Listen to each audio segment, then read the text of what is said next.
A Visit from St. Nicholas by Clement Clarke Moore.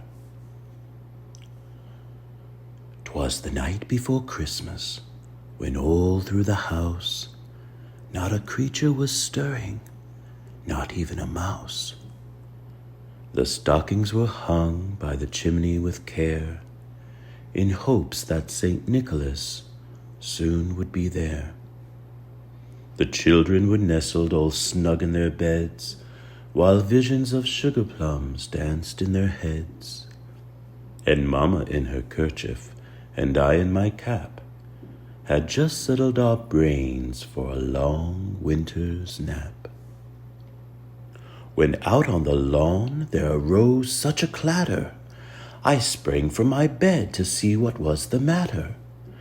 Away to the window I flew like a flash, tore open the shutters and threw up the sash. The moon on the breast of the new fallen snow gave a luster of midday to objects below. When what to my wondering eyes should appear but a miniature sleigh and 8 tiny reindeer, with a little old driver so lively and quick, I knew in a moment it must be Saint Nick. More rapid than eagles his coursers they came, and he whistled and shouted and called them by name. Now Dasher, now Dancer, now Prancer and Vixen, on Comet, on Cupid, on Donder and Blitzen, to the top of the porch, to the top of the wall, now dash away, dash away, dash away all. As dry leaves that before the wild hurricane fly, when they meet with an obstacle mount to the sky, so up to the housetop the coursers they flew, with the sleigh full of toys and St. Nicholas too. And then in a twinkling I heard on the roof the prancing and pawing of each little hoof. As I drew in my bed and was turning around, down the chimney St. Nicholas came with a bound. He was dressed all in fur from his head to his foot, and his clothes were all tarnished with ashes and soot. A bundle of toys he had flung on his back, and he looked like a peddler just opening his pack.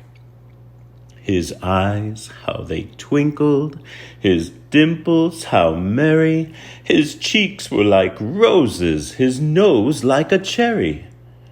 His droll little mouth was all drawn up like a bow, and the beard on his chin was as white as snow.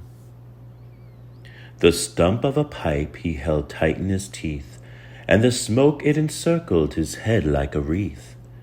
He had a broad face and a little round belly that shook when he laughed like a bowl full of jelly. He was chubby and plump, a right jolly old elf, and I laughed when I saw him, in spite of myself. A wink of his eye and a twist of his head soon gave me to know I had nothing to dread. He spoke not a word, but went straight to his work, and filled all the stockings, then turned with a jerk, and laying his finger aside of his nose, and giving a nod up the chimney he rose.